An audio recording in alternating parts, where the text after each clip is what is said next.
Olá, meus amigos, amigas, tudo bem? Estamos aí de volta ao nosso cafezinho, não é? Deixa eu fazer um pedido aos meus 300 amigos tutores espalhados pelo Brasil.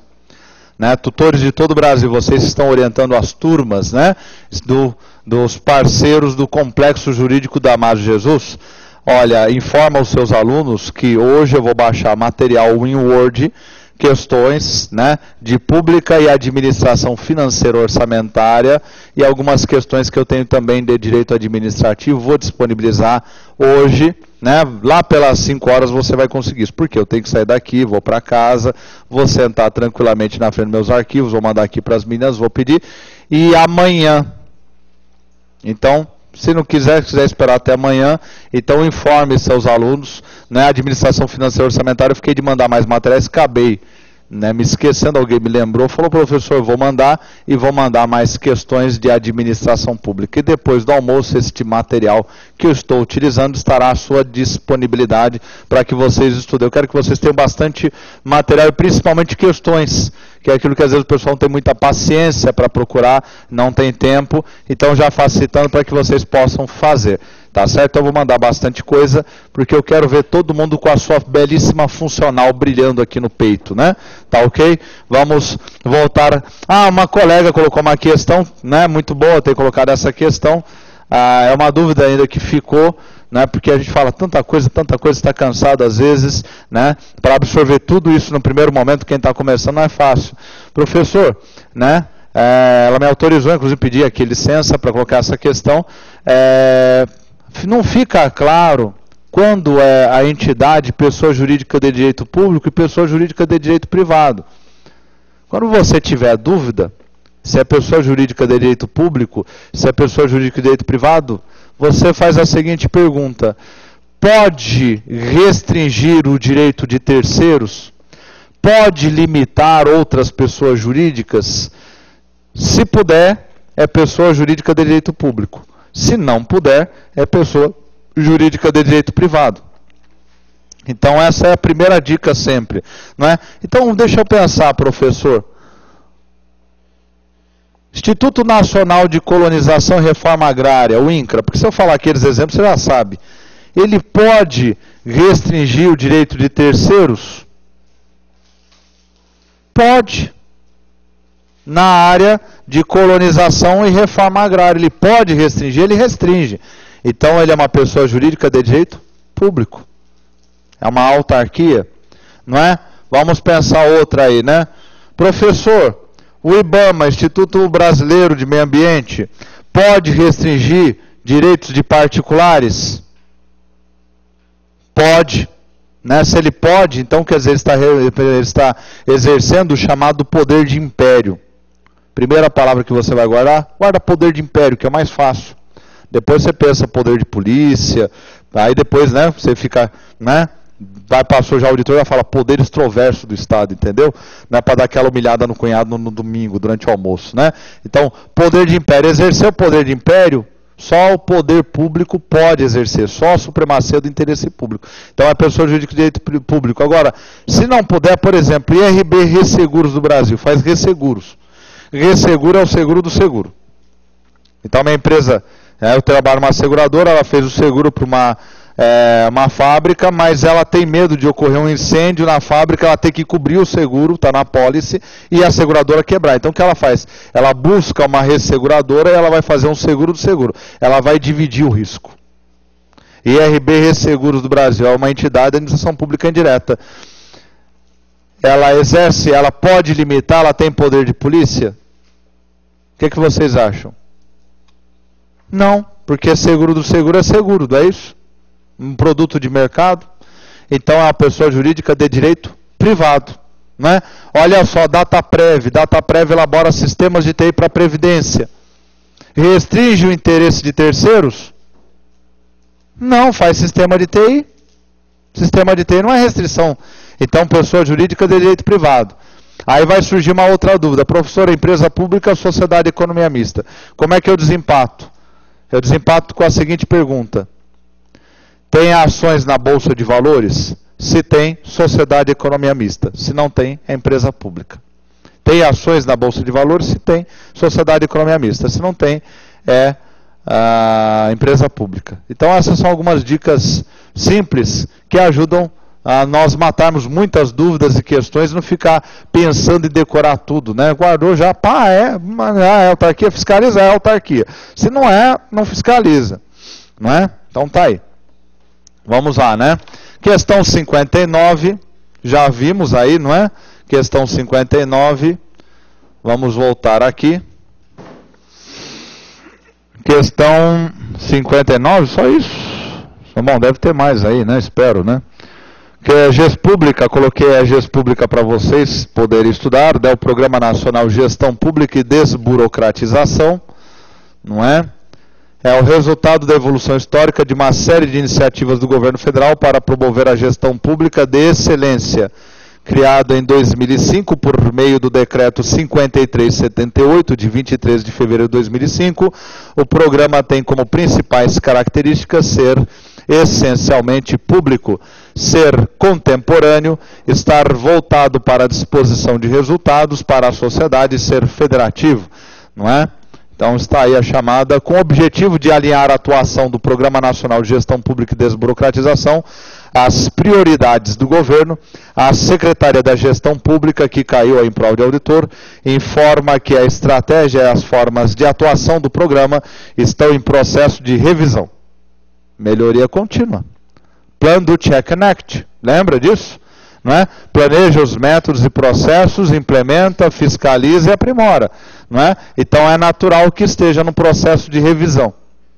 É sinal que já chegaram à conclusão de que precisa de aprimoramento. Não é?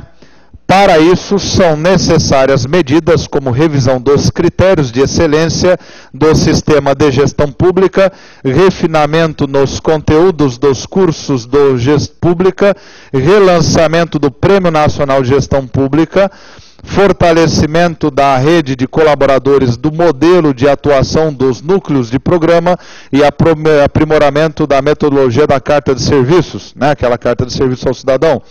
Para conduzir essas medidas, o GES Pública criará a partir deste mês comitês técnicos. Tem lá, eu não quis colocar tudo isso na internet, né, aqui, porque senão, pelo amor de Deus, é em nome de Jesus, né?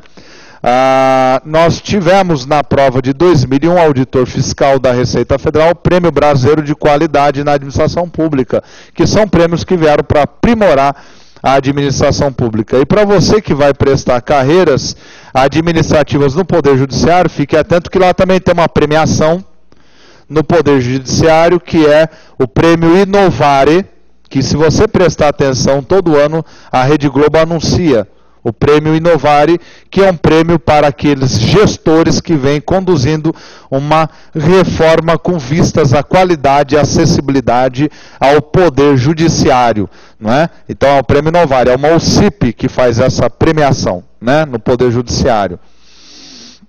Secretaria da Gestão Pública, vamos lá voltar novamente, dar uma olhada lá, não é aquilo que eu já disse para você, mais detalhadamente, evidentemente, não é?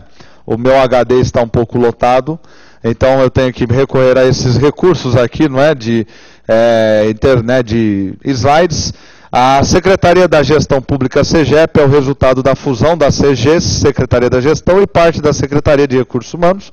Foi criada pelo decreto, não precisa decorar esses decretos, 76 e 75, de 23 de 1 de 2012, portanto veja o início da administração Dilma aí, logo, né, no início deste ano, que promoveu a revisão da estrutura regimental do Ministério do Planejamento, Orçamento e Gestão. Não foi eu que escrevi isso aí não, viu? Isso aí veio de lá. Compete à GES Pública, a Secretaria de Gestão Pública, formular políticas e diretrizes para a gestão pública de pessoal. A Secretaria atua nas áreas de recursos humanos, carreiras, estruturas remuneratórias, cargos em comissão e funções de confiança. Trabalha também no âmbito de estruturas organizacionais, ações e projetos estratégicos de inovação e transformação da gestão pública. Não é? Tem a fonte aí, gosto muito de colocar as fontes, não é? Então está aí, é só fazer Ctrl+C e Ctrl+V e você vai chegar exatamente onde eu tirei esta informação. A Secretaria da Gestão Pública, isso chama-se Política de Transparência do professor Marco Antônio, não é? Para que o aluno saiba exatamente a fonte, né? A Secretaria de Gestão Pública tem como meta orientar a ação do Estado para resultados no intuito de prestar bons serviços ao cidadão, dar atenção à qualidade do gasto público, melhorar as práticas de gestão, além de promover a eficiência dos serviços públicos federais. Daqui a pouco nós veremos que tudo isso está de acordo com o Tribunal de Contas da União, o controle operacional. Não é? Olha a outra questão aí, esta questão, talvez você acerte aí, mais no chute ou porque já estudou por fora, não é? Teve um site que eu achei ótimo, eu fui dar uma olhada aí, que os outros colegas no Brasil todo estavam comentando sobre esta questão, e aí um escreveu assim, sobre a questão 60. Ele colocou todas as questões, é uma escola de concursos também, uma grande escola, muito boa, de muito boa qualidade, mas ele escreveu na 60. Isto compete ao direito administrativo, ponto. Acabou o assunto. Não é? E acabou o assunto. Eu falei, puxa, né?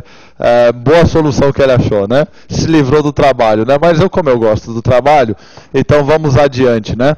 E eu trouxe aí todo o material de Tribunal de Contas é por causa desta questão. Todo o material que eu trouxe do Tribunal de Contas é por causa dessa questão. Todos os gestores públicos estão submetidos ao controle. Esta afirmação é referente ao princípio da universalidade, independência, legalidade, imparcialidade e totalidade. Aí é chute a gol. Vai nessa que a Tafarel é tua.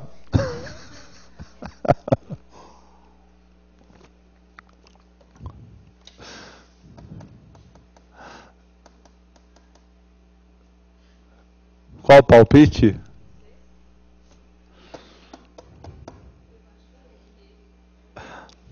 Tá bom, vai, isso é maldade, vocês não têm obrigação de saber, porque simplesmente vocês não viram, acho que com ninguém. Universalidade. A bem da verdade, este princípio é um princípio da despesa pública adotado pelo Tribunal de Contas da União. Olha só que examinador do demônio esse aí, né?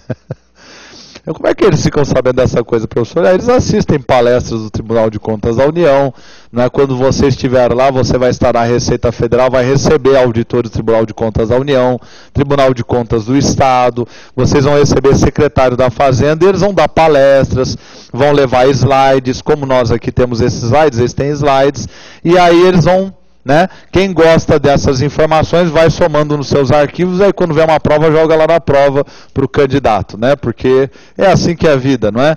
Então, vamos falar um pouquinho. Esses outros princípios são todos, a legalidade aí, logicamente, é um princípio do artigo 37, que se aplica também ao Tribunal de Contas. Mas o princípio da independência, que é o B, é um princípio, a independência na fiscalização, sem interferência de terceiros. O princípio da imparcialidade no julgamento das contas. O princípio da totalidade, que é a avaliação de todo o patrimônio. Nós vamos verificar isso aí adiante, né? Então tá aí essa questão. Vamos dar uma passeada agora por essa terminologia toda. O poder público, né? Bom, veja bem. Eu não vou ler tudo isso aí não, porque eu estou com muita preguiça, é muita coisa para ler. Presta atenção aqui, foco no professor. Né? Eu vou traduzir em poucas palavras o que é que está aí do slide. Isso, né? Ele começa todo um texto aqui, que eu fiz Ctrl+C, Ctrl+V nos slides, e coloquei o endereço. Na verdade, a melhor coisa é você entrar no endereço, faz Ctrl+C, Ctrl+V, e você vai entrar na página que eu tirei da internet, porque é um artigo enorme, falando sobre os princípios do controle. Vamos ver aqui os princípios do controle. Mas, inicialmente, ele está lembrando aquilo que foi falado muitas vezes aqui pelo professor Marco Antônio, não é? Que é o dinheiro público não pertence à administração. O dinheiro público não pertence à administração. O dinheiro público pertence ao público, pertence ao cidadão. Não é? E ele coloca exatamente nesta maneira, como se o dinheiro público estivesse sendo custodiado, não é, pela administração pública, e por isso, quando você está guardando um bem de terceiros, este é o chamado princípio da agência. O princípio da agência é um princípio da auditoria. Como é que funciona o princípio da agência? Né? Já me entusiasmei. Não é? O princípio da agência é o seguinte: isso surgiu lá no período colonial, né? Surgiu no período colonial. Então você tinha aqueles grandes negociantes que ficavam nos portos, né? Cidade do Porto, Roterdã e assim por diante. E ele dava a incumbência para que o seu agente que fosse na viagem, aquelas viagens que levavam 3, 4 meses atravessando o Atlântico, 1, 2 anos para chegar na Ásia e voltar, né, a responsabilidade pelos negócios e pelo patrimônio. Quando este, né, comerciante, navegador voltasse, né, ele tinha que prestar contas ao seu administrador. É daí que vem isso, a teoria da agência. Então, na teoria da agência, não é, quem executou serviços, quem administrou patrimônios, não é, ele tem, em primeiro lugar, o dever de prestar contas para quem lhe entregou aquele patrimônio, aquela competência, aquela responsabilidade. E ele tem o direito de prestar contas, porque veja, eu fiquei com um objeto seu, eu estou te entregando. Eu quero explicar exatamente como eu administrei aquilo, porque é um direito meu. Porque a hora que eu exercer esse direito e prestar contas, eu me livrei da obrigação. E ponto e acabou. Estamos quites. Não te devo mais nada. Não é? Então esse é o princípio da agência. E aquele que delegou patrimônio, delegou competência, ele tem o direito de saber o que o seu agente fez com aquilo ali. Não é? Então, no caso, este princípio da agência funciona no Estado. Então, o que o Estado está fazendo? Ele está arrecadando o nosso dinheiro por meio da tributação. Ele está arrecadando nosso dinheiro para executar serviços, para prestar atendimento à população, né, para atender interesse público. Então, é um direito nosso, isso independentemente de existir Constituição. Né? Isso é um princípio, o princípio da agência, é um direito nosso saber exatamente o que é feito com dinheiro público. E por isso, para se saber exatamente o que é feito com dinheiro público, nós temos aqueles princípios que nós já vimos em administração financeira, princípios orçamentários, não é? Legalidade, publicidade, não é? Princípio da anterioridade, né? Princípio da unidade, um orçamento para cada ente federado, princípio do equilíbrio, não pode se gastar mais do que se arrecada, não é? Princípio do programa, a despesa tem que estar vinculada a um programa, princípio da clareza, né? O orçamento deve estar claro, sem rasuras, princípio do orçamento bruto, o orçamento não pode ter escrituração com descontos, tem que estar os valores brutos, né? Todos os dispositivos, né, de controle do orçamento. E aqui o Tribunal de Contas também tem princípios, só que são princípios da despesa, né? Porque esses princípios da despesa visam salvaguardar mais ainda o controle deste patrimônio que o Estado está administrando em nome do interesse público. Então é isso que ele vai falar nesses 2 primeiros slides, né? Que o Estado tem essa responsabilidade de prestar contas. E os seus órgãos de controle fazem esse papel de controlar, de fiscalizar e de prestar contas. Vamos avançar um pouquinho mais aí, não é? Quem for trabalhar com auditoria já sabe exatamente, olha aí, né? Um textinho mais curtinho. O poder público é apenas o seu guardião. O seu fiel depositário. Depositário do quê? Bens, valores, dinheiros, não é? E o seu administrador atuando através de agentes políticos e dos servidores públicos e visando principalmente a obtenção daquele desiderato, isto é, o bem público, não é? As despesas que aludimos cobrem também o funcionamento da própria máquina estatal, ele elenca uma série de serviços do Estado, né? É indispensável para a consecução daqueles benefícios, né? A máquina esta que requer não só o pessoal para conduzi-la, cujo trabalho é evidentemente remunerado, mas igualmente aparelhamentos materiais, uns perecíveis no dia a dia de suas atividades, ou seja, materiais de consumo, e outros duráveis de longa utilização, tais como imóveis, máquinas, equipamentos, não é? Se ao poder público não pertence o dinheiro que ele utiliza e do qual ele é mero gestor, nasce para os seus titulares o dever de informar ao povo a maneira como os recursos a este arrecadados foram empregados, durante o exercício para o qual foi legalmente autorizada a sua utilização. Esta informação se presta ao Poder Legislativo, que é, como sabemos, ele é um auditor de Tribunal de Contas, né? O poder que, em nome do povo, autoriza as despesas mediante a discussão e aprovação da lei orçamentária, que os senhores e senhoras e senhoritas já viram aqui. No modelo brasileiro, o Poder Legislativo conta para o exercício do controle, não é, com auxílio de um órgão técnico, que é, conforme o caso, o Tribunal de Contas da União, os tribunais de contas dos estados, os tribunais de contas dos municípios, São Paulo e Rio, os denominados conselhos de contas dos municípios ou ainda os tribunais de contas municipais, nos dois únicos municípios que os possuem. Redundante, né? São Paulo e Rio de Janeiro. O texto ficou meio esquisito. Embora o administrador da coisa pública esteja obrigado a informar como usou o dinheiro do povo, tal obrigatoriedade não representa de maneira alguma uma desconfiança em relação aos procedimentos por aquele adotados, mas apenas uma oportunidade que se concede ao povo de conhecer a destinação dada ao seu dinheiro e se esta destinação se pautou pelos ditames legais pertinentes, né? E aí ele traz lá a principiologia, os princípios que orientam o controle. São os princípios do controle. Veja, não são princípios do orçamento. Princípios do orçamento nós vimos lá em administração financeira orçamentária, não é? Basta você que não assistiu o curso de administração financeira orçamentária, virou nosso aluno, não é? Digitar na internet princípios do orçamento, você vai encontrar entre 8 e 11 princípios, né? Que são aqueles que eu mencionei rapidamente, legalidade, né, anualidade, unidade, orçamento bruto e tudo mais, não é? Que você vai depreender do texto constitucional, esses princípios e legislação infraconstitucional.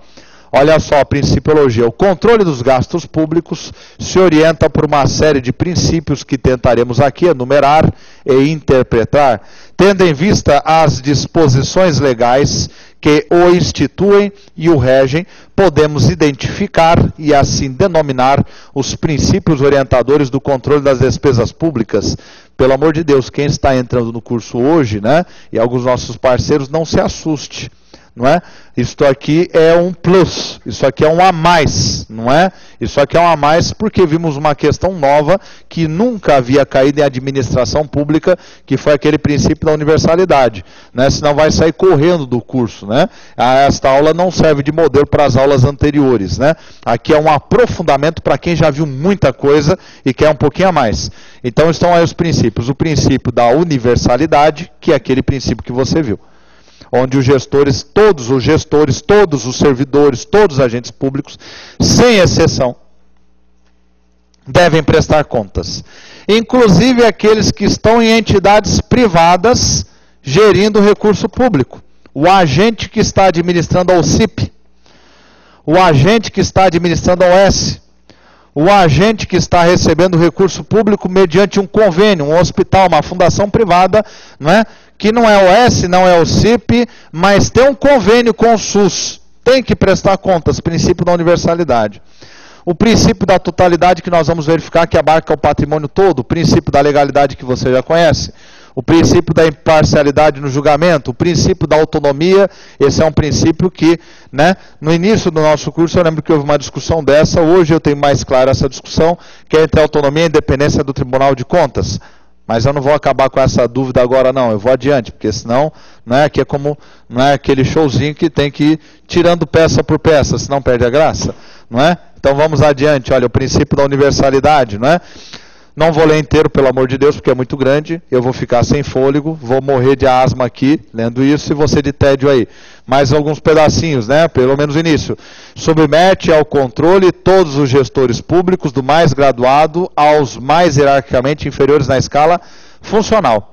Presidente da República, governadores de Estado, prefeitos municipais, demais administradores e entidades que atuem como ordenadores de despesa e que utilizem, arrecadem, guardem, gerenciem ou administrem dinheiros, bens e valores públicos da administração direta e indireta, incluídas fundações e sociedades instituídas e mantidas pelo poder público, bem como aqueles que derem causa a perda, extravio ou outra irregularidade de que resulte prejuízo ao erário, né? Veja que ele buscou a Constituição, né, o artigo da Constituição lá, o 70 e o parágrafo único, né, e encontram-se sem exceção sujeitos ao controle, não é?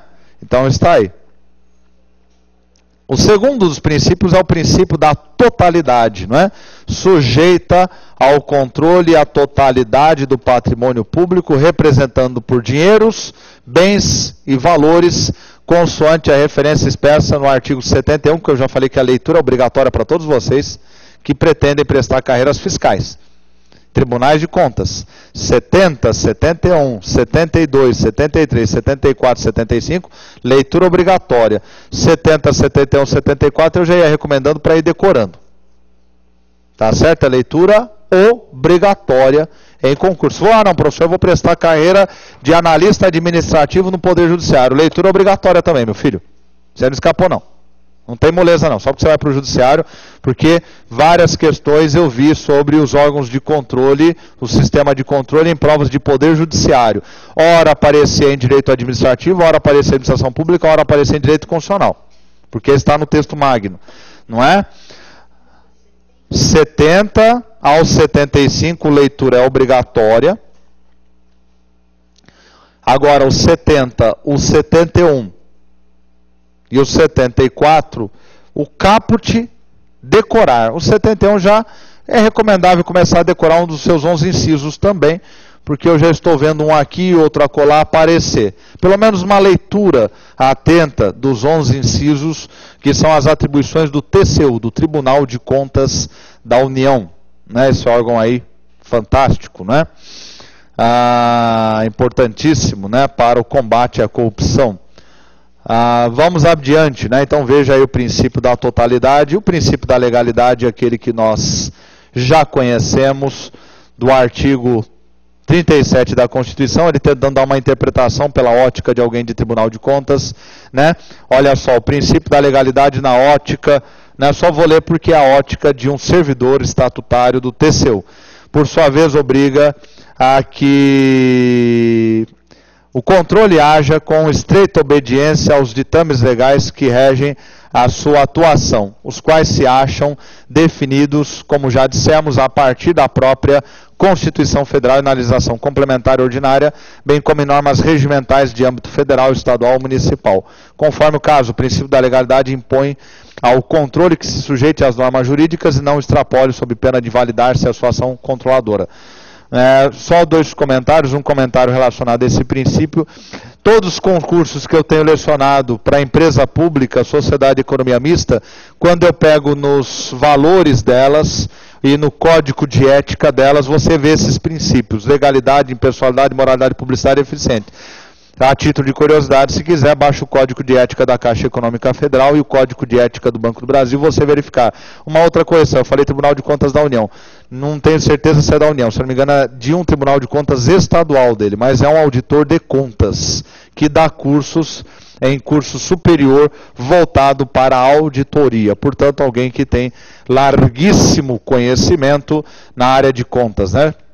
Com 10 anos ele pode ser, provavelmente ele já tem isso indicado para ser ministro do Tribunal de Contas da União, né? Ele está plenamente habilitado a isto, né? Imprescindível a uma boa atuação do controle é, sem dúvida, sua submissão ao princípio da imparcialidade, pelo qual deve ele agir sem permitir que se imiscuam no desenvolvimento de suas atividades questões de ordem política. Tal não significa que os agentes de controle não possam professar ideias e ideologias. O que lhe é defeso, o que lhe é proibido, é assim que o servidor público fala, é permitir que tais ideias e ideologias interfiram em seus atos de controle.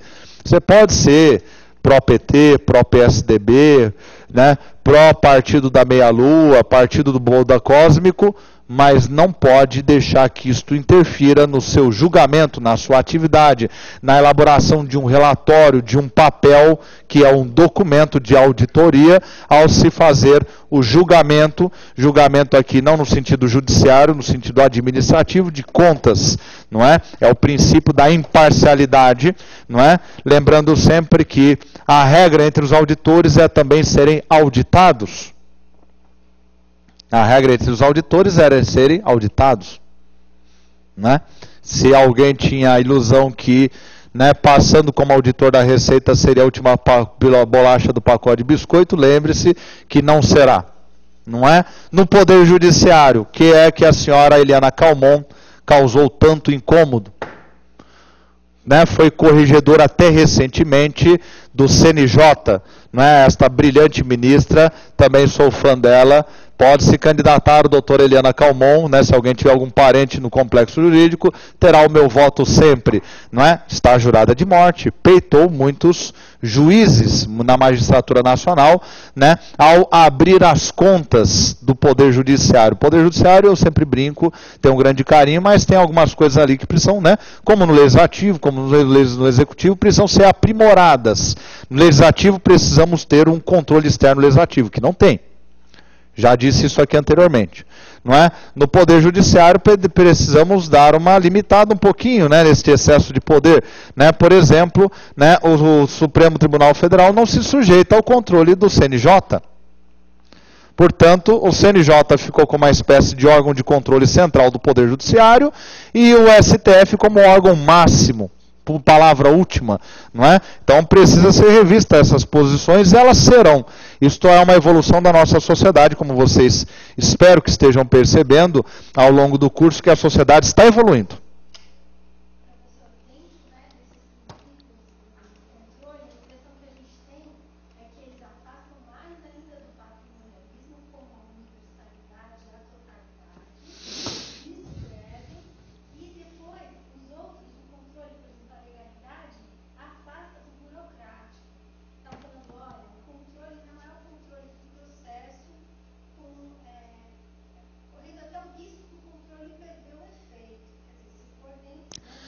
Pena que o Brasil não ouviu o comentário da colega aqui, brilhante, a colega dizendo o seguinte, né, professor, observando esses princípios do controle, não é? E creio que somado a outros que vimos, né, percebo que a administração pública está cada vez se afastando mais do velho patrimonialismo. Perfeito comentário, preciso.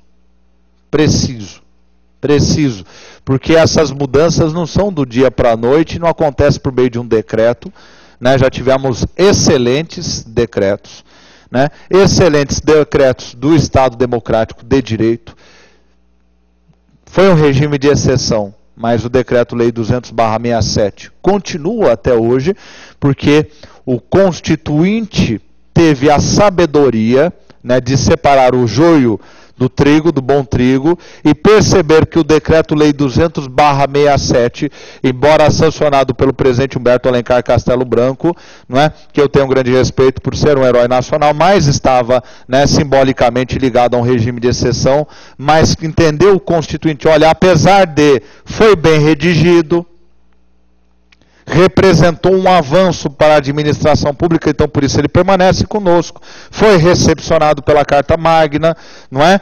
A Constituição de 88 trouxe também inovações, como o princípio da economicidade, não é? Trouxe inovações como o controle operacional, que eu vou comentar adiante, não é? Aqui está neste material também muito interessante, né? Inclusive aprimorou minha visão, o princípio da legitimidade trouxe, então as reformas vêm preservando eles, e agora nós temos novos princípios, e à medida que nós temos eles, temos a lei da ficha limpa, que foi uma luta. Vocês viram o tamanho da luta para que esta lei pudesse produzir efeitos no Brasil, porque gera uma série de questões de ordem jurídica, não é? Quer dizer, mas espera aí, está com processo, mas não transitou em julgado, não é culpado, como é que fica? Será que não é um julgamento prévio? Né? Essa questão ficou sendo debatida por muito tempo na Suprema Corte, não é? Cada princípio desse, cada lei desta, cada fiscalização, também sanção. Estamos tendo a oportunidade de assistir o Supremo diante, não é, de crimes aí contra a administração pública, crimes de responsabilidade, são crimes políticos e administrativos, não é, desvio de verbas, né, crimes muito sérios, o mensalão, em uma palavra, né? Teremos a oportunidade de ver o outro mensalão logo adiante, um ligado a um partido de esquerda, outro a um partido de centro, não é? Eu sempre digo, não é porque eu votei em determinado partido que eu quero que, né, escapem os corruptos, não. Eu quero que eles sejam punidos. Eu, como cidadão que acordo todo dia 5 horas da manhã, 6 horas da manhã, vou dormir 2, 3 horas da manhã preparando o trabalho, né? Você que fica no trânsito, pega trem, estuda, rala, não é? Trabalha, porque nós trabalhamos para sustentar a nossa família e trabalhamos para sustentar a sociedade por meio de serviços públicos. não é? Alguns serviços que nos beneficiarão diretamente, a fiscalização do trânsito, que garante a segurança da nossa família, a atividade policial, que protege a nossa família, o nosso patrimônio, mas muitos serviços de assistência social. Nós trabalhamos para manter isto, não é? Lembro-me que dando aula em curso para a Polícia Civil, o aluno me levantou a mão e comentou: professor, mas os carros da Polícia Civil estão caindo aos pedaços, né? Apontando como uma negligência do governo do Estado de São Paulo. Eu falei: metade é negligência do governo do Estado de São Paulo, metade é negligência dos próprios policiais, porque eu estou cansado de estar na avenida e ele não quer esperar o maldito do farol abrir, o semáforo abrir, e aí ele pega o carro de polícia e passa por cima da guia, terminando de arrebentar com a suspensão, destruindo o patrimônio público, mal utilizando o patrimônio público, e aí o dia que ele precisa daquela viatura para socorrer um colega, ele não tem, e aí ele fala que o culpado é o governador do Estado de São Paulo. Todos têm parcelas de responsabilidade com relação ao patrimônio público, né? A partir das decisões do Supremo, nós veremos se a sociedade vai avançar mais um pouco ou não. Parece que está avançando.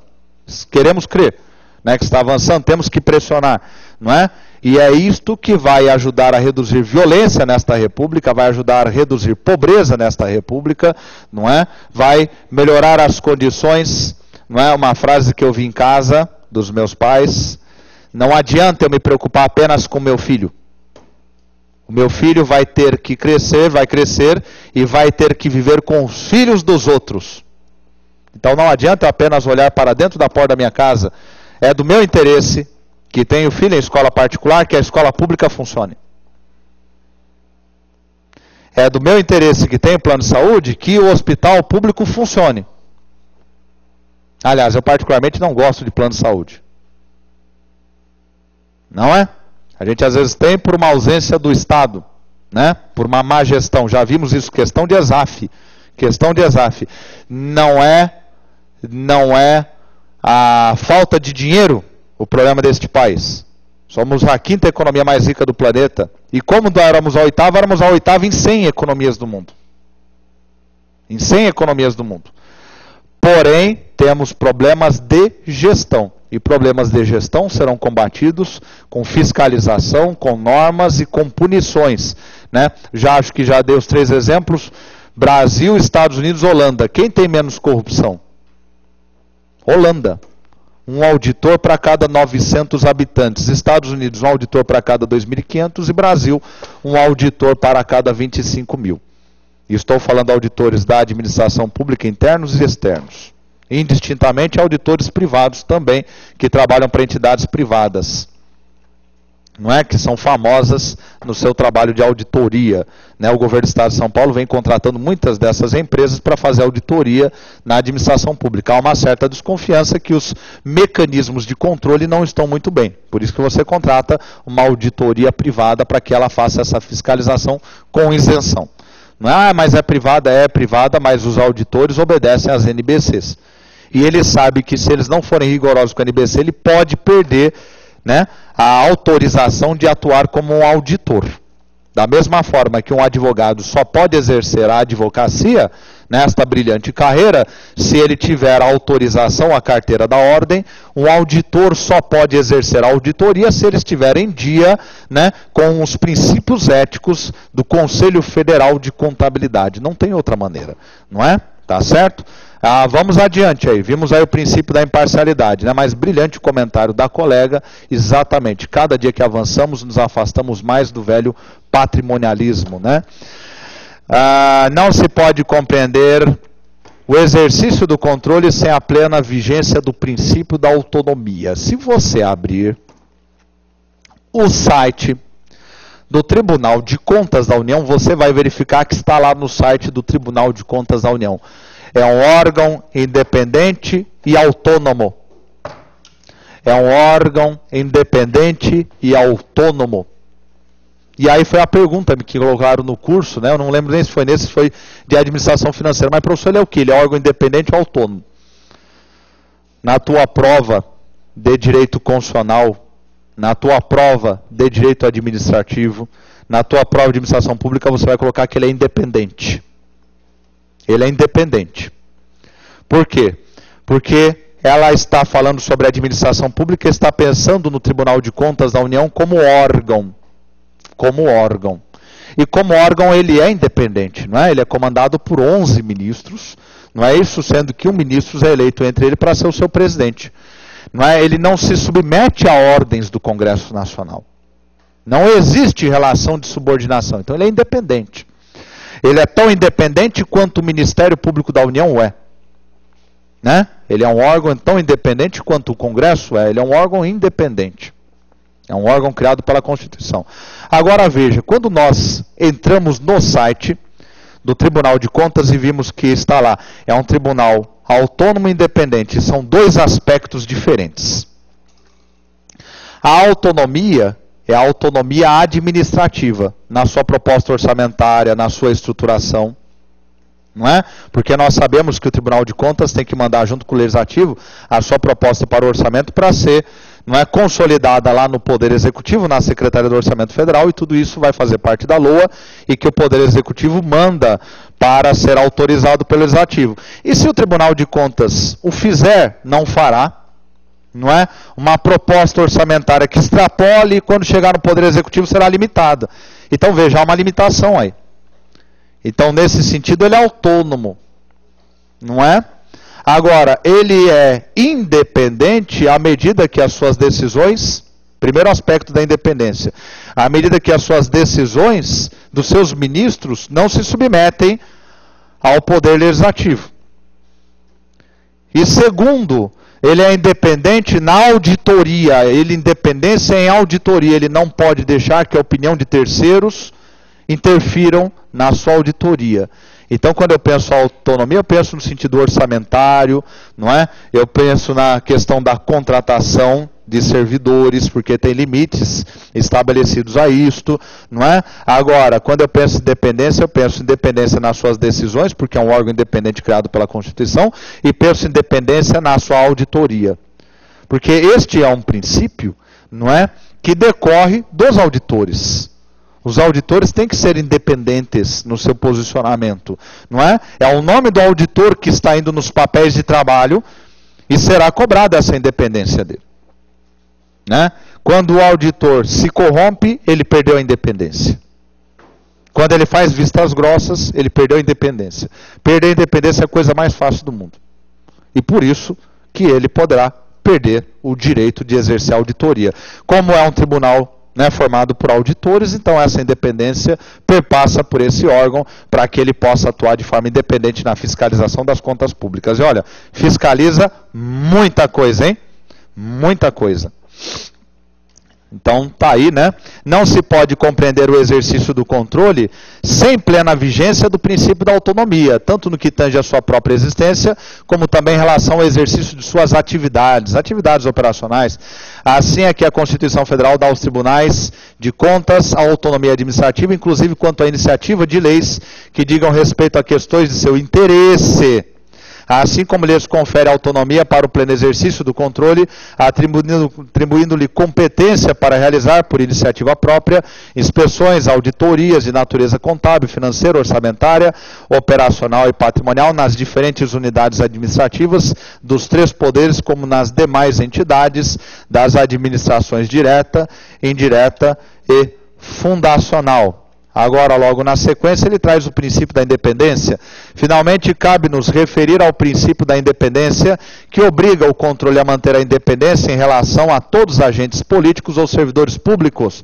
Fiz questão, né, de grifar isto, grifo meu, qualquer que seja a sua posição na escala hierárquica da administração pública.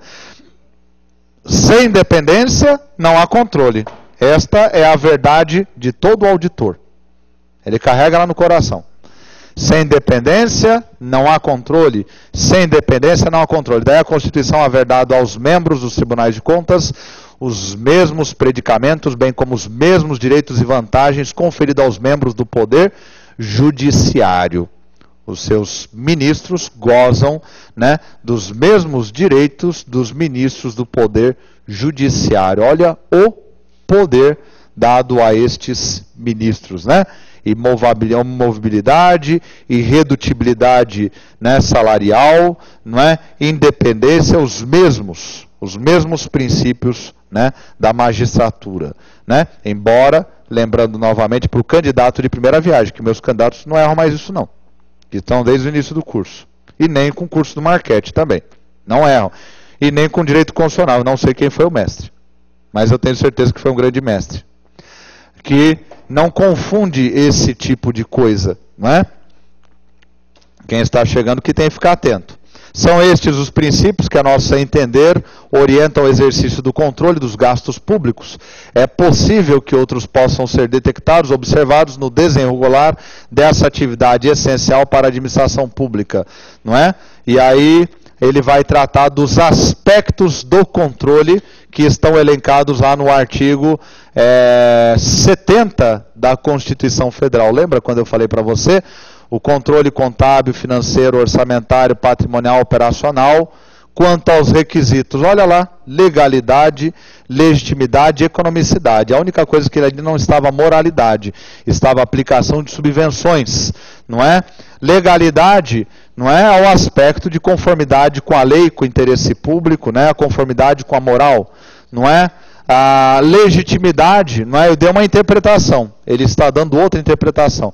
Legitimidade eu entendo a partir dos atos administrativos, se está de acordo com a lei e se os fatos alegados são verdadeiros, se de fato. Vamos dar uma olhada aqui no controle de legitimidade dele. Abandonando a exclusividade que até então fora dada à legalidade, né? Isso está no artigo 70 da Constituição Federal, que é o controle externo. Abandonando a exclusividade que até então fora dada à legalidade, como preocupação maior no exercício do controle, o ordenamento constitucional em vigor manda que o controle se faça também em relação à legitimidade. O que significa a legitimidade da despesa? A despesa, para ser legítima, tem que ser direcionada no sentido da concretização do bem comum. Voltamos ao velho interesse público. Despesa ilegítima, pois é, em nosso entendimento, aquela que se afasta do fim último do Estado, que é o bem coletivo. Em outras palavras, e como preleciona Manuel Gonçalves Ferreira Filho, a legitimidade concerne a substância do ato. Vê-se, assim, que uma despesa pode ser legal, efetuada segundo normas financeiras em vigor, mas se mostrar ilegítima na medida em que não se dirige àquele fim primordial, o bem público, o interesse público. A isenção da legitimidade como aspecto do controle das despesas representa um avanço, vez que deixa de lado o exame meramente formal da legalidade para exigir também a apreciação de algumas particularidades que cercam a despesa, em outras palavras, não eram controladas antes da Constituição de 88. Antes da Constituição de 88, apenas o Tribunal de Contas verificava a formalidade. Está na lei? Está. Cumpriu a lei? Está bom. Se atende interesse público, isso é relevante. A nova Carta Magna, não. Tem que atender interesse público. Então, ele está apontando um avanço que nós tivemos nessa Carta Magna. Tem vários avanços aí. Como o princípio da economicidade. É, igualmente, inovação da atual Constituição, né? As constituições anteriores não se referiam a esse aspecto do controle. Ele diz respeito de perto com o exame da despesa sob o ponto de vista da obtenção de resultado a custo adequado, não necessariamente ao menor custo possível, pois nem tudo que é de custo reduzido atende bem à coletividade. Não é? Então veja que aí tem que estar também a razoabilidade. Não é buscar um custo menor, porém, né, dentro de um critério razoável que permita à coletividade ter serviço de qualidade. Daí aquela definição do plano diretor de um bom serviço público a um baixo custo, que os mestres do direito administrativo vão chamar de princípio da modicidade, módico, quando se trata do serviço público. Economicidade na administração do patrimônio, modicidade no serviço, é um valor módico, um valor modesto, não é? Controle de moralidade, a Constituição de 88 esculpiu em seu texto como um dos princípios orientadores da administração pública o princípio da moralidade. Os atos administrativos devem estar, pois, imbuídos de um substrato ético cuja realização é objeto, sem dúvida, do controle, como são a legalidade, a legitimidade e a economicidade. Aí ele traz um outro, vale a pena, né, pegar esse artigo, ler ele inteiro. Você que vai prestar Tribunal de Contas, eu diria que é o teu dever. É dever. não é? Dever, você é obrigado a fazer, em nome do seu interesse privado, que é trabalhar para a administração atendendo interesse público. Então é dever seu aprender isso aí. Objetos do controle. E aí ele faz uma relação muito sistemática, inteligente dos objetos de controle. Para a hora que pensar em controle, você tenha clareza na sua mente. O que é que o Estado controla? Controle dos contratos. Que é aquilo que você viu com o professor Marchetti, que é o contrato administrativo, a fiscalização do contrato, não é? No princípio de autocontrole, autotutela do controle, não é? O Estado se controla os seus próprios atos, e o Estado também controla os seus contratos com terceiros, não é isso? Cláusulas exorbitantes nos contratos administrativos. O controle da propaganda oficial. Ele vai lembrar que a propaganda oficial é um dos maiores gastos que o Estado tem com compra de serviços no mercado privado. O controle da aplicação e subvenções. O controle de renúncia de receitas. Por exemplo, esse ano aqui, todos vocês estão cientes da redução do IPI para veículos automotores. Aquilo é renúncia de receitas. Então tem que haver um controle, né, para verificar se estão realmente gerando benefício prometido. Estão atendendo ao interesse público? Não é? Controle na admissão de pessoal. Isso está no artigo 71 da Constituição Federal, Tribunal de Contas. O Tribunal de Contas tem o dever de fazer o controle de admissão, demissão e aposentadoria. Controle da inatividade. Inatividade são os aposentados, pensionistas. Não é? Para evitar aquilo que tivemos no passado, que foi muito salutar no final para o Constituinte colocar isso na Constituição. Funcionalismo fantasma durante a administração do presidente Sarney. Não estou dizendo que ele é responsável. Estou dizendo que o funcionalismo fantasma foi um fenômeno, né? Daí o Constituinte, taca lá, atribuição do Tribunal de Contas da União. Verificar os atos de admissão, de demissão, exoneração, aposentadoria, né? Para que se comprove o gasto público adequado, não é? Controle dos contratos. A administração contrata permanentemente com terceiros, visando a aquisição de bens, a prestação de serviços e a realização de obras. O controle desses contratos engloba todas as suas fases, né? Notadamente a verificação das licitações, o processo licitatório, a fase interna, a fase externa, não é? A habilitação, o julgamento objetivo, a homologação, a adjudicação compulsória, não é? Se faz o controle de todas essas fases da licitação, a assinatura do contrato também, não é? Que devem preceder, nos casos, a modalidade exigida na lei. Com o advento da Lei 866/93, o papel significativo emprestou-se à ação dos órgãos de controle, aos quais foram deferidas competências expressas para exames, inspeções e decisões em relação a procedimentos licitatórios, não é? E depois ao contrato em si, não é? Que ele não aprofundou aqui. O controle da propaganda oficial. Olha que interessante a propaganda oficial. Como o Estado gasta com propaganda, né? Eu lembro-me que era um instrumento, e ainda é, de certa forma, mas muito mais minimizado hoje, de autopromoção. Então o agente político utiliza a propaganda por meio do Estado para se promover. Olha, eu estou fazendo essa obra, não é? E aí, logicamente, a impessoalidade veio abraçar, né, esta propaganda a partir da Constituição de 88. Uma das atividades que acarretam maiores despesas para a pública administração é, com certeza, a publicidade que os órgãos públicos fazem dos atos, programas, obras, serviços e campanhas. O disciplinamento que a Constituição deu a tal matéria fez surgir a indispensabilidade de um controle de tais despesas. De fato, a ênfase dada pela Constituição à questão da publicidade não deixa dúvidas quanto à necessidade de um acompanhamento de tais gastos.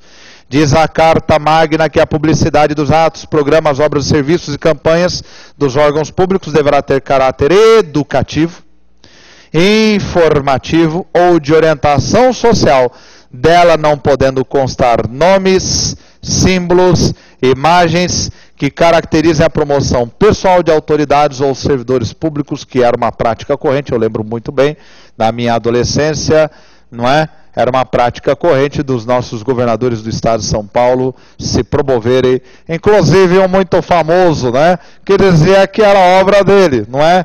O que seria São Paulo sem, não é a rodovia dos imigrantes. O que seria do estado de São Paulo sem o Oceano Atlântico, não é?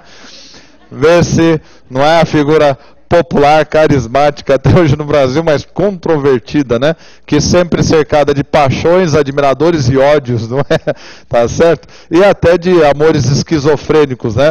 A simpatia pela inteligência e o ódio, né, à sua prática administrativa, né? Ver se que a Constituição teve em mira coibir o verso continuado, vai aprendendo como é que se escreve, hein? Vai aprendendo porque você vai ser auditor, não é? Olha o vocabulário do homem, não é? Vê-se que a Constituição teve em mira coibir o verso continuado dos nossos administradores de valer-se da publicidade para o fim único da promoção pessoal. A publicidade, segundo a norma constitucional, deve ter cunho educativo e informativo. Bom, aí repete ali, né? O controle de aplicação das subvenções. Eu não fiz a tarja aí, deveria ter destacado o controle de aplicação de subvenções. O poder público é constantemente assediado por entidades privadas para que lhes concedam auxílios. Quem, professor? As OCIPs. As OCIPs toda hora estão lá batendo na porta da administração pública, buscando o termo de parceria, muitos hospitais buscando subvenções, o empresariado buscando benefícios, não é? Eu fico muito irritado às vezes, quer dizer, irritado assim, né? Aquele irritado light, soft, não baixa a pombagira não é? Quando o pessoal fala, mas a Bolsa Família dá dinheiro para o pobre, né? Ora, meu amigo, nesse país todo mundo vai procurar dinheiro de administração pública. Dá uma olhada aos contratos do BNDES, entra no site do BNDES, não é? Dá uma olhada no Banco do Brasil, financiamento política agrícola, não é? Manual de crédito rural, dá uma entrada aí na Caixa Econômica Federal, financiamento, né? Todo mundo depende. O problema não é o Bolsa Família, o problema não é financiar o empresário, o problema é o processo. É como? Quem é que está oferindo? Realmente merece? Está atendendo ao interesse público? O dinheiro está indo para a destinação alegada? Este é o problema. Não é? Este dinheiro está aprimorando a sociedade ou está piorando a sociedade? A presidente Dilma tomou medidas recentes que eu gostei muito. Não é? No início era uma crítica que eu tinha com relação a ela também. Não é porque eu sou eleitor que eu não a critico, naturalmente. Temos que ter um olhar crítico para os dirigentes que nós elegemos.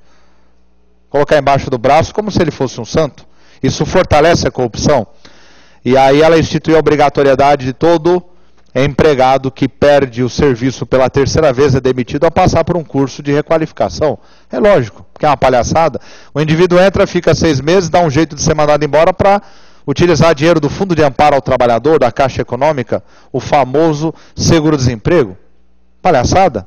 Quer dizer, os outros trabalhadores estão trabalhando para manter o preguiçoso, o vagabundo, e deixa muitas vezes de ter um seguro-desemprego mais substancial e adequado para quem realmente necessita e pelo tempo que necessita. Não é? Então, por isso precisa aprimorar. O presidente Dilma aí agiu adequadamente ao exigir, vai fazer um curso de aprimoramento. Filho, o Estado não é a tua mãe. Não é? O Estado é para atender o interesse da coletividade. Né? Controle, então, está aí, né? A concessão de tais subvenções cria para a entidade beneficiada a sujeição ao controle dos gastos. Por ela efetuada, pois os recursos transferidos são recursos públicos que, por sua natureza, não podem ter utilização subtraída ao mesmo controle. O afrouxamento do controle sobre tais instituições redundou, como sabemos, no desvio de milhões de dinheiros, conforme vimos desenrolar a chamada CPI do orçamento. Em determinado momento quiseram diminuir o controle sobre esses dinheiros de subvenções e fraudes, e fraudes, e fraudes, e fraudes. Inclusive eu abordei aqui, temática do curso, a evolução da fundação, que hoje nós temos duas espécies de fundações. A fundação de direito público, que é uma espécie do gênero autarquia, e a fundação de direito privado, que foi inspirada na fundação do setor privado, que é submetida lá no setor privado à fiscalização do Ministério Público. Na administração pública ela é submetida ao controle do Tribunal de Contas. E por que chegamos até a fundação de direito público? Justamente dada a quantidade de denúncias e desvios em fundações.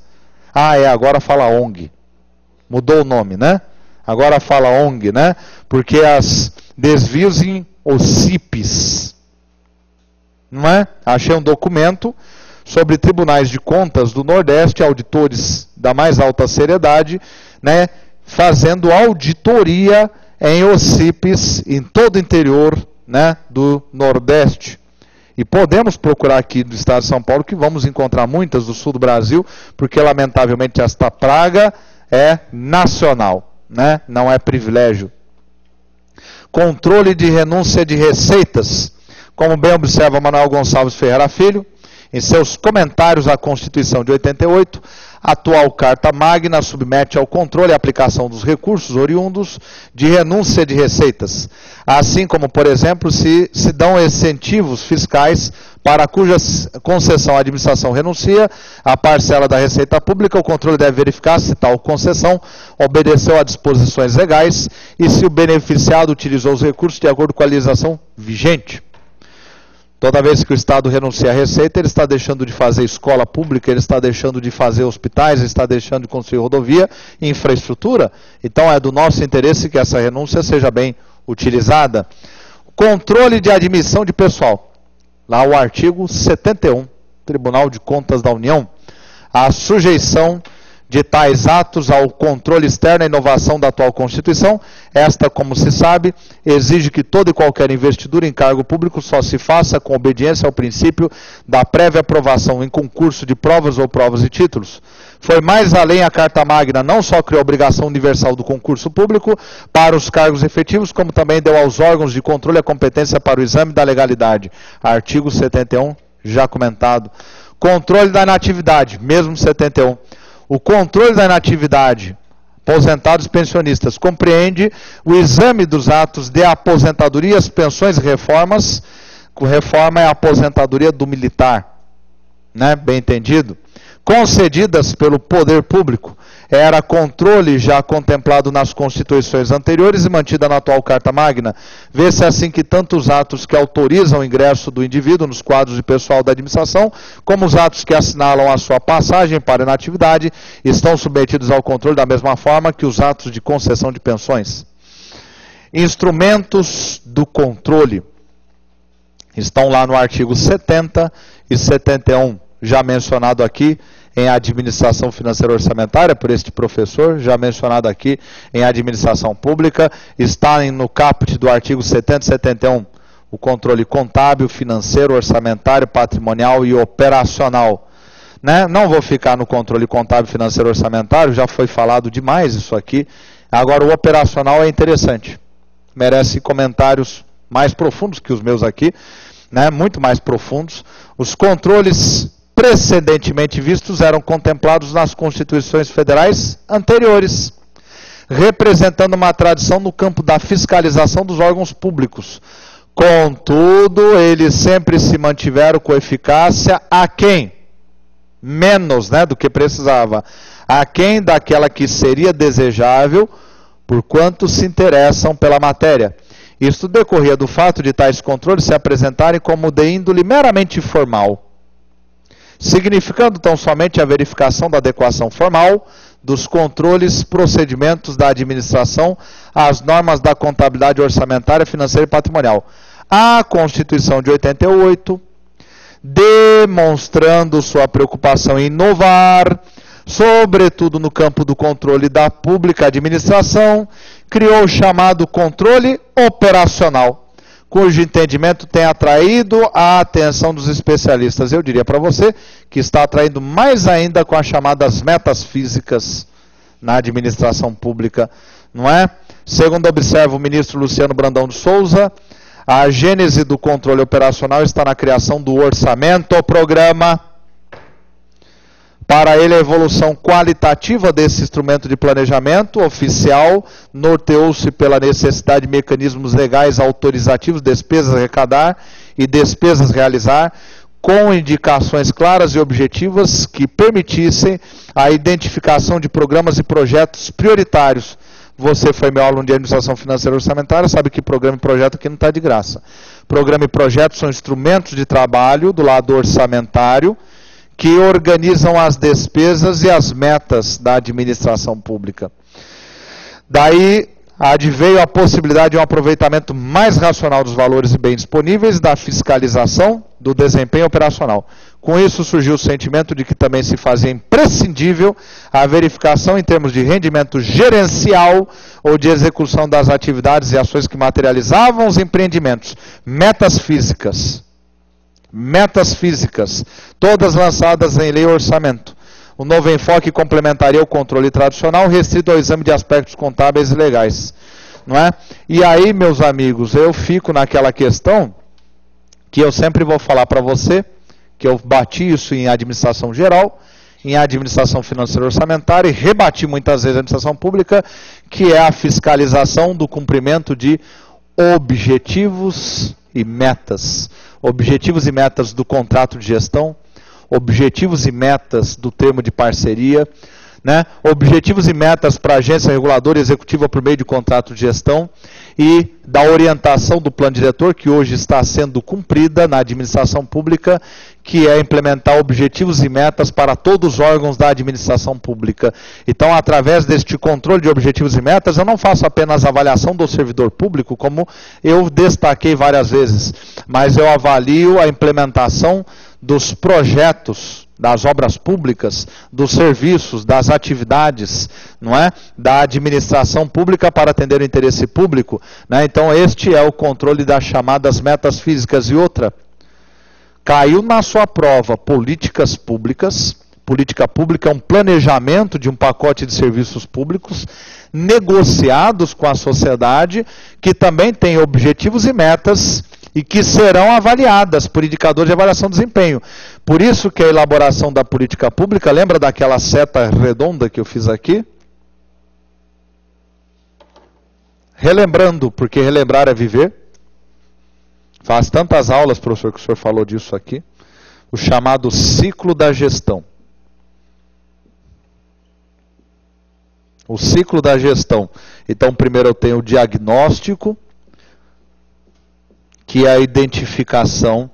Isso está em slides anteriores meus, não é? É o diagnóstico, aí eu tenho o planejamento da política pública. Este planejamento vai trazer objetivos e metas que vão permitir o controle operacional. Aí eu tenho a implementação das políticas públicas, que no ciclo da gestão eles separaram a implementação, o que é o ordenamento, para que os órgãos façam, não é? E eu tenho a execução propriamente dita, execução das políticas públicas, e depois eu tenho o controle, a fiscalização, a avaliação das políticas públicas para verificar se elas estão gerando os resultados, para verificar se elas são efetivas, como já foi dito muitas vezes aqui, não é? Se elas são efetivas, se elas estão produzindo, se elas são efetivas, vou utilizar outra cor aqui para não ficar confuso, não é? Para você que está me assistindo. Se elas são efetivas, estas políticas públicas, eu já vou sair da frente, não adianta você chamar o de espelho sem aço, não. Isto é, se elas estão produzindo resultados para a população, né? Se você for trabalhar como especialista de política pública e gestão governamental, é com isso que você vai trabalhar. Por isso que você vai ter que saber a administração pública na prova MPOG, né? Várias questões que nós vimos aqui em sala eram disso aí, era um gestor de política pública, tem que saber orçamento, tem que saber se vai ter dotação, se ele vai conseguir dotação para a política pública. Ele tem que saber ferramentas gerenciais, tem que conhecer BSC, porque ele vai elaborar objetivos, metas. Ele tem que entender direito constitucional, porque ele vai discutir com o cidadão, que tem direitos políticos. Ele vai discutir com o cidadão, a política pública é negociada na sociedade, não é? Ele vai implementar, então ele tem que entender como é que funcionam os órgãos e as entidades. Se ele não entender, não vai conseguir implementar a política pública. Não é? Então veja que o especialista em política pública, ele vai avaliar. Ele tem que ser um especialista em administração pública. Né? Ele tem que ser um especialista em administração pública. Outro cargo belíssimo também. Nível federal, o salário hoje deve estar seus 12 mil reais. Viu? Até um tempo atrás era 10 mil reais. Mas veja lá. Né? Tudo bem? Vamos voltar aqui para o slide. Dá uma olhada lá de novo. Né? Por isso que eu falei que o segundo tempo ia ser pesado. Né? Esse é um pouco mais maçante, não dá para ser. Mas aqui é aquela coisa, aqui é aquele plus, não é? Aprofundar, consolidar a informação, aprimorar. Eu estou já na reta final, professor, né? Já estou preparado, eu estou sentindo que a carteira de auditor está na mão já, né? Está a poucos centímetros da minha mão, né? Assim, quem está chegando a primeira vez está assustado, está aterrorizado. Não faça isso, filho, crê em Jesus, né? Ele liberta você e fica aí. Damásio Jesus vai te libertar, não é? Da ignorância privada e vai trazer a sabedoria, a luz e a salvação, né, do conhecimento abençoado público, não é? Entendeu? Não é? Damásio Jesus é o caminho e a salvação, não é verdade, né? Amém, né? Não sou São Pedro não, né? Mas estou quase lá, viu? Assim, a execução das funções públicas passou a ser apreciada também pelo ângulo operacional, compreendendo a economia, a eficiência e eficácia. Isto aí, gente, está no artigo 74, esses termos. O princípio da economia está no 70, não é? Direciona a administração no sentido de que ela se conduza com austeridade e cautela na utilização dos dinheiros públicos, procurando sempre o custo mais baixo, sem prejuízo da qualidade dos serviços e aquisições. O princípio da eficiência leva a administração a extrair os benefícios máximos de qualquer atividade governamental. E, finalmente, o princípio da eficácia projeta sobre a administração a necessidade de consecução dos objetivos visados. A auditoria operacional, porque as demais são conhecidas, contábil, financeira, orçamentária, tem, pois, o relevante papel na melhoria dos procedimentos administrativos, porquanto cabe-lhe atuar como instrumento de gerenciamento tendente a detectar imperfeições ou deficiências, a avaliar causas e efeitos decorrentes de distorções, propor soluções ou alternativas, tudo em referência às funções desenvolvidas pelo poder público, não é?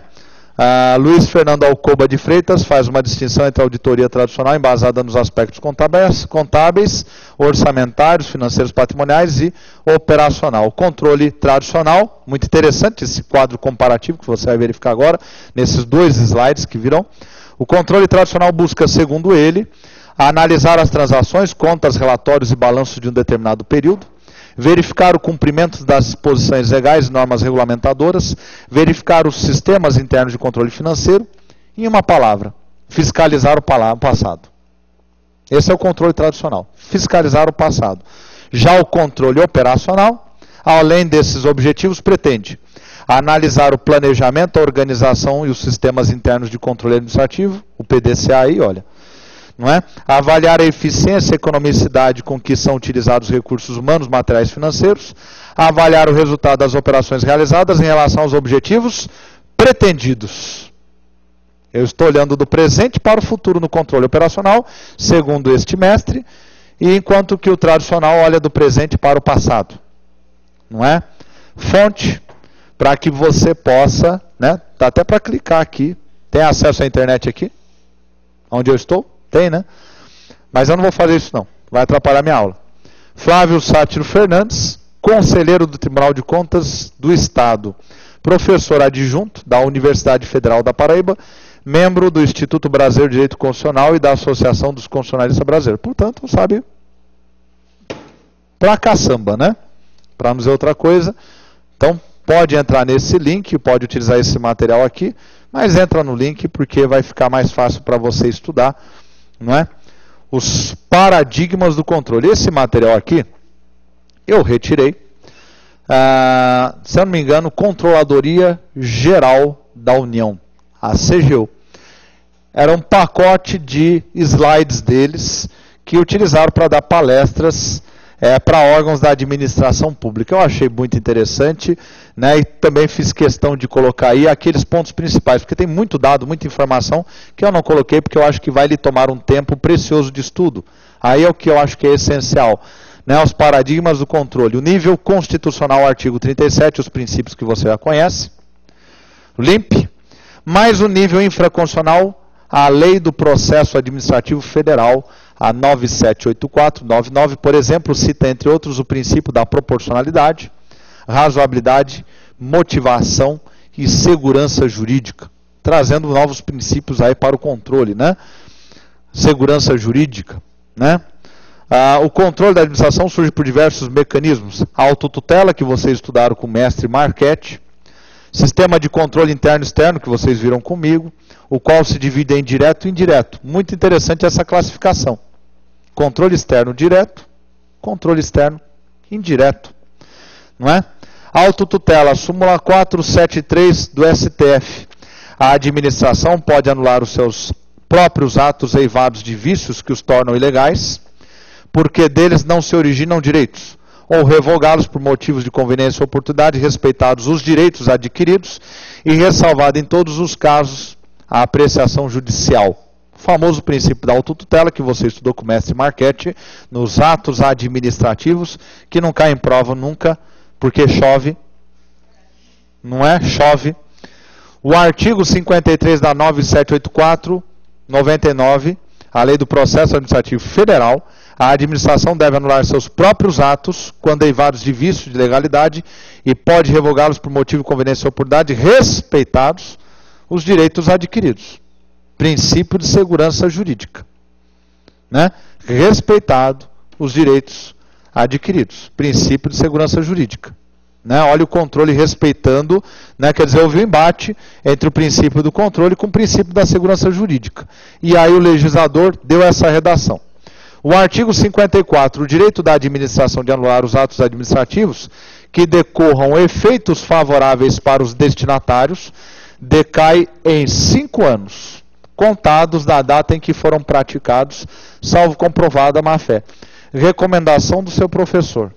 Decora este artigo 54, que nós vamos assisti-lo em muitos concursos públicos. Pode esperar. Eu já vi, né? Mas veremos em muitos concursos públicos, né? Porque isso era discutido pela jurisprudência, conforme você viu, decisão do Tribunal Superior ali logo anteriormente. Agora não. Agora nós temos a Lei do Processo Administrativo Federal, que estabeleceu, é norma. Qual é a norma? É essa que você está vendo aí, né? O direito da administração de anular os próprios atos, né? Administrativos que decorrem efeitos favoráveis para os destinatários, decai em 5 anos, contados da data em que foram praticados, salvo se comprovada má-fé daquele que foi beneficiado. Não é? Parágrafo 1º. No caso de efeitos patrimoniais contínuos, o prazo de decadência contar-se-á da percepção do primeiro pagamento. Parágrafo 2º, considera-se o exercício do direito de anular qualquer medida de autoridade administrativa que importe impugnação à validade do ato. Não é? Não precisa decorar isso. Agora, esse 54 decora que vai cair. Não é? O sistema de controle interno, já foi mais do que falado.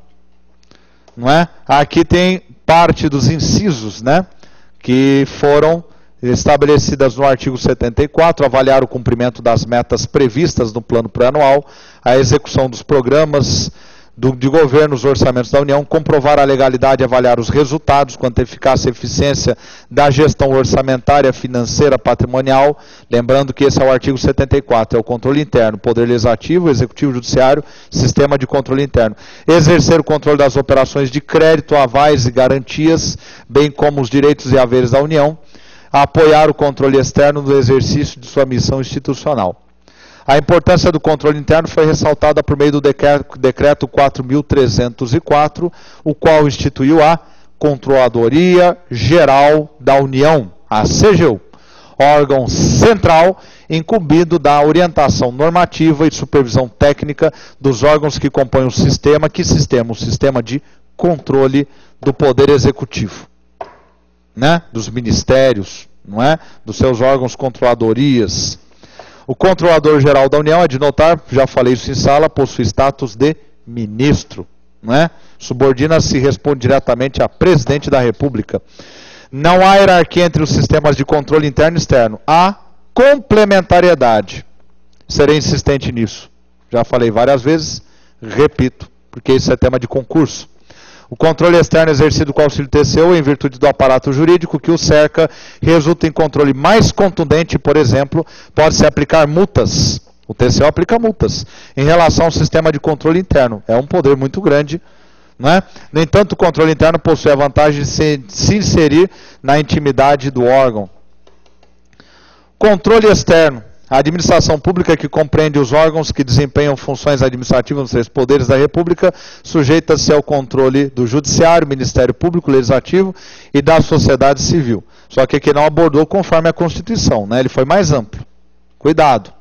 O Poder Legislativo exerce 2 tipos de controle em relação à administração pública. O controle parlamentar direto, numa palavra, CPI. Controle parlamentar direto, outra palavra, sustando atos. E o controle parlamentar indireto é o exercício pelo auxílio do Tribunal de Contas da União, pelo TCU. Então, olha que interessante, né? O direto é pelo próprio Congresso e o indireto pelo TCU. É o controle indireto. Toma cuidado. Não estou falando de administração. Estou falando de controle. Tá aí o 71, você já conhece.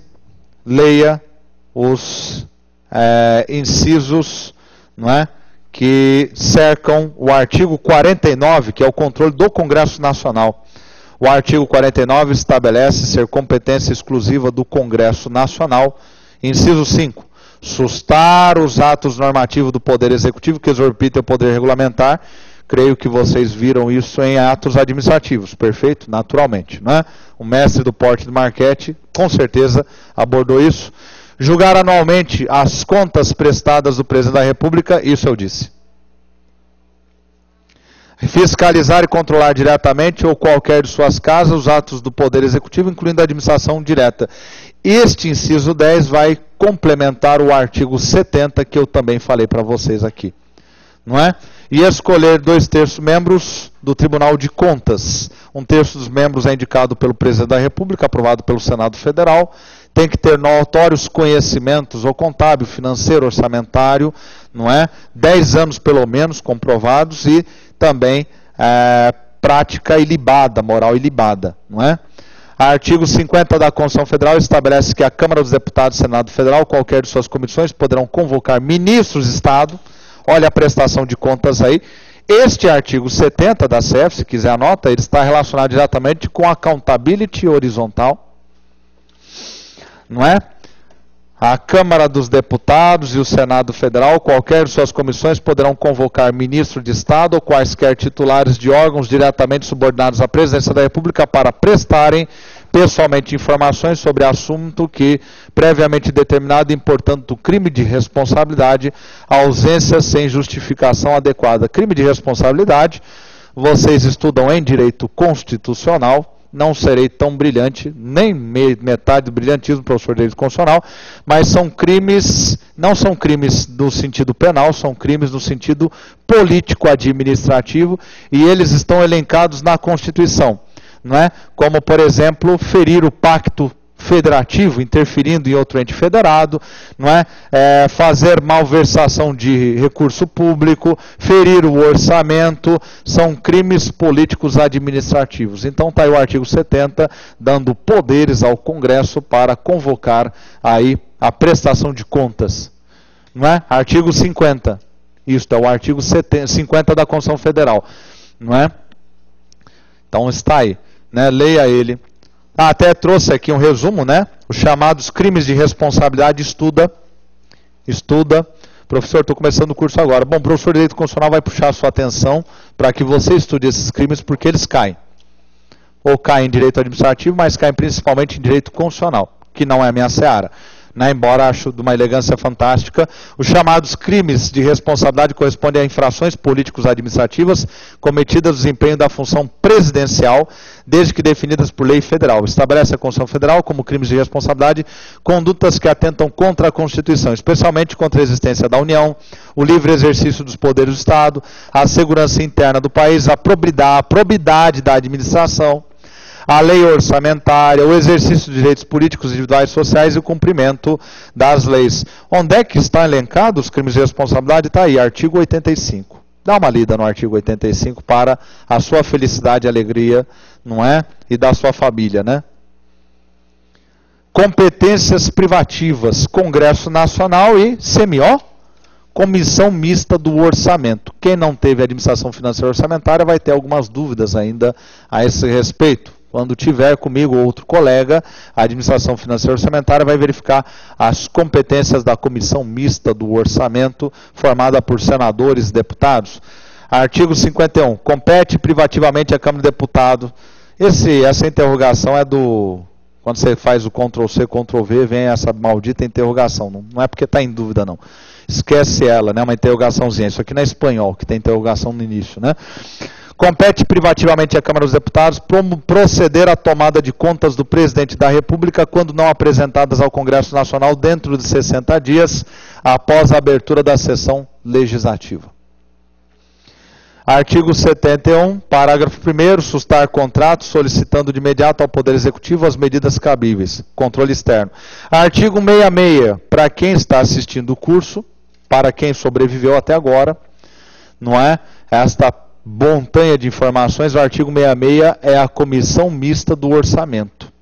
Meus alunos que tiveram administração financeira orçamentária sabem disso. E sabem que é a leitura obrigatória desse artigo, na verdade do 65 ao 69, que é a legislação orçamentária. Mas quando se pensar em controle, o 66. Caberá à comissão mista permanente de senadores e deputados examinar e emitir parecer sobre projetos referidos nesse artigo e sobre as contas apresentadas anualmente pelo Presidente da República. Competências conjuntas, Congresso Nacional, Comissão Mista do Orçamento, TCU. Artigo 71, parágrafo 2º. O TCU decidirá a respeito do caso e medidas cabíveis que não forem adotadas. Segundo o STF, decidir a respeito diante de omissão do Congresso Nacional e Poder Executivo significa determinar à autoridade administrativa a anulação do contrato. Mais especificamente sobre os contratos administrativos. E aí vai, né? Chega. Né? Tribunal de Contas da União, botei os incisos. Senhores e senhoras, senhoritas, vão ler, por favor. Não é? Estão aí os 11 incisos, mas vai ler na Constituição, que é mais gostoso. Parágrafos, não é? Também estão aí. Né? Então, fonte. Da onde eu tirei essa informação? Veja, é um arquivo em PDF e os slides estão nele. Fonte, Tribunal de Contas da União. Fonte boa, Ctrl+C, Ctrl+V, baixa o arquivo, salva no teu computador, então está aí mais uma fonte para o seu aprimoramento, para o seu sucesso. Tá certo? Lei do acesso à informação, não vou ler. Não é? Tá aí, não é? Há alguns resumos que eu fui trazendo, transparência ativa, passiva, accountability horizontal, accountability vertical, né? Societal, tá aí. Não é? Tá a fonte do Augustinho Vicente Paludo, né? É um site dele, né? Você clica lá. O material dele fantástico, muito bom. Pode comprar. Questões CESP-NB para a gente aproveitar os 5 minutos finais, aí 10 minutos finais. Não é? O Estado, certo ou errado? Tem 30 questões. No Estado patrimonial, a gestão política se confunde com os interesses particulares, ao passo que no modelo burocrático prevalece a especialização das funções e a escolha dos candidatos aos cargos e funções públicas é pautada na confiança pessoal. Certo ou errado? Errado, né? Aqui as respostas vão sair em 2 segundos, né? 2 segundos é muito, né? Quando demorar. Não tem confiança pessoal no Estado burocrático, é concurso público. O princípio é meritocracia. Não é? 2, 3, aliás. 2 foi abduzido também. Né? É porque o CESP mistura as questões, tinha geral junto com pública, né? E aí vai misturando. A administração patrimonialista representa uma continuidade do modelo inspirado nas monarquias e prevalecente até o surgimento da burocracia, sendo a corrupção e o nepotismo inerentes a esse modelo. Aos cidadãos se concedem benesses em vez da prestação de serviços, e a relação entre o governo e a sociedade não é de cidadania, e sim de paternalismo e serviência. Certo ou errado? Certíssimo, né? Já saiu a resposta aí, não é? Essa é a definição do patrimonialismo, não é? 4. O patrimonialismo caracteriza-se pelo resguardo do patrimônio público de captura por parte de grupos de interesse da sociedade. Nossa, vocês estão afiadinhos, hein? Todo mundo erra aqui, não porque não sabe, erra porque se confunde no resguardo. O resguardo é proteção, não é? Então, patrimonialismo não protegia o patrimônio público, dilapidava, né? Vilipendiava, não é? 5. Uma das primeiras reformas empreendidas pelo governo de Vargas, visando a racionalização da administração pública, foi a criação das primeiras carreiras burocráticas. Certo ou errado? Certo, né? Está dentro do DASP, né? Departamento Administrativo, só que ele pegou um aspecto, as carreiras burocráticas, ao invés de pegar mais amplo, ele pegou um detalhe, né? Na redação. CESP faz isso. 6. A implantação da administração pública burocrática é uma consequência da emergência de um capitalismo moderno no Brasil à época. Isto mesmo, né? A industrialização do país, não é? O governo Vargas é um governo do desenvolvimentismo, guarda isso, desenvolvimentismo é política de industrialização induzida pelo Estado, o BNDES é o herdeiro disso. O Departamento Administrativo do Serviço Público foi criado com o objetivo de realizar a modernização administrativa no âmbito da administração pública. Ok, também, né? Não é nada específico, modernização, né? Muito genérico, tá certo. 9, né? 8ª também foi abduzida. A exigência para investidura, não, ela assumiu no buraco negro. A exigência para investidura em encargo ou emprego público, de aprovação prévia ou posterior em concurso público, de provas ou de provas e títulos, conjugada com o Instituto da Ascensão Funcional, é uma imposição constitucional inspirada em princípio da administração burocrática que consagra a admissão segundo critérios de mérito. Certo ou errado? Meu amigo ali com olhar biônico já percebeu que está errado. E onde é que está o erro? Ah, posterior, né? Ou passou ou não passou. Não tem aprovação posterior. Tomou posse, depois é aprovado, né? Olha a pegadinha, candidato. Olha aqui, ó. Olha aqui nessa linha, aprovação prévia ou posterior. Não tem aprovação posterior, né? Ou passa, toma posse, ou não passa, continua estudando. Continua estudando. Quando passar, aí você fica tranquilo. Não é? 10. Os processos de avaliação, acompanhamento e monitoramento das políticas públicas variam de acordo com os setores e áreas de atuação, como saúde, educação e trabalho. Faz sentido, não faz? Tá certo, é lógico, né? Há órgãos diferentes, entidades diferentes, critérios diferentes de avaliação do desempenho, de monitoramento. 11. A burocracia, essa questão aqui é ótima, né? É enorme essa questão, isso aqui é quase que uma bíblia. A burocracia pública difere dos processos adotados nas empresas privadas em um aspecto fundamental. A possibilidade de um monitoramento mais efetivo. Até aí, é verdadeiro ou é falso?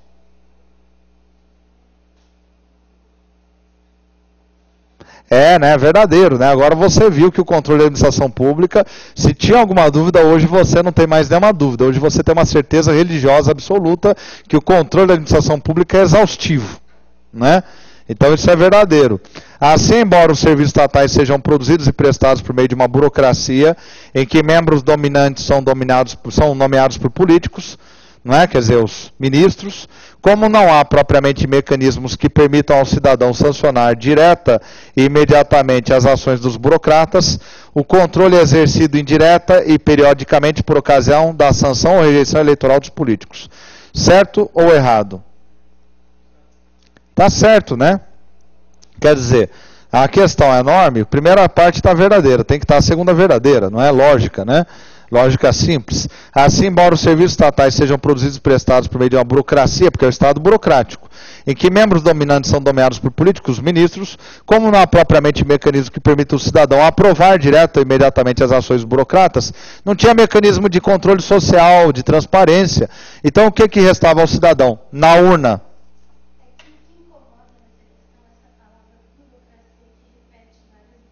É.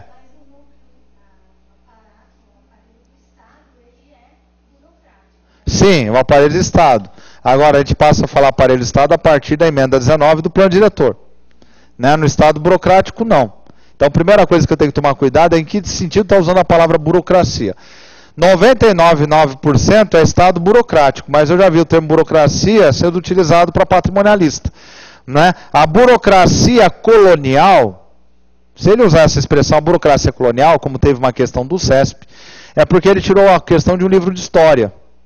E aí ele quer dizer a administração pública colonial, não é? Mas ela era patrimonialista. Agora, 99,999% dos casos, burocracia significa Estado burocrático.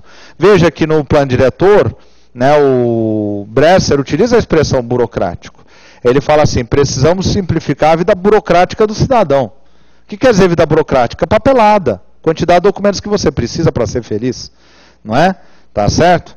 Então ela é certa. Não é? O cidadão só tinha poder na hora do voto. Por isso que o Dr. Jânio, eu vou pegar um exemplo clássico. O Dr. Jânio, ele fez a carreira dele em cima do combate à corrupção. Porque tinha, né, ele já, né, não era nem um santo, mas tinha um Adhemar de Barros, que era muito menos que santo que ele.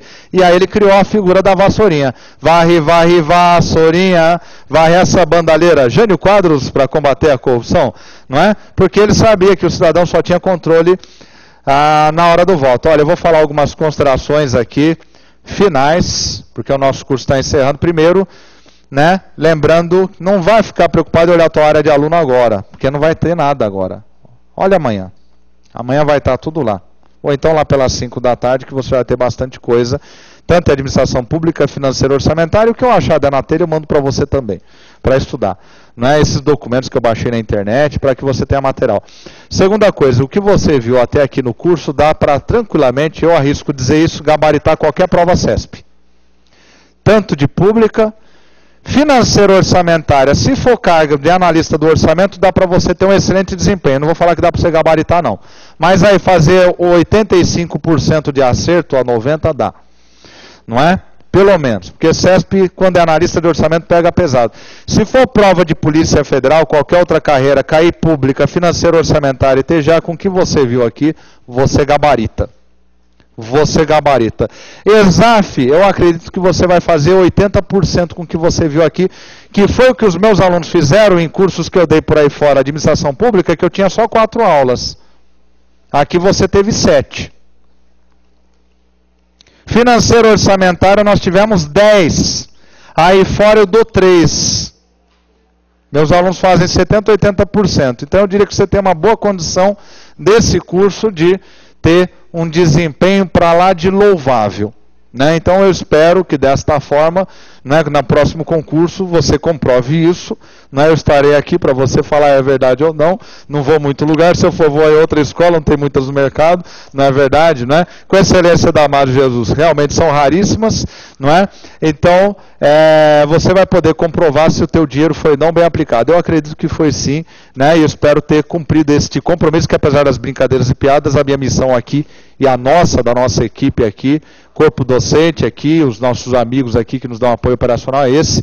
Desejo a todos vocês muita sorte, muito sucesso, muita felicidade e estudar até passar. Sucesso. Até mais. Né?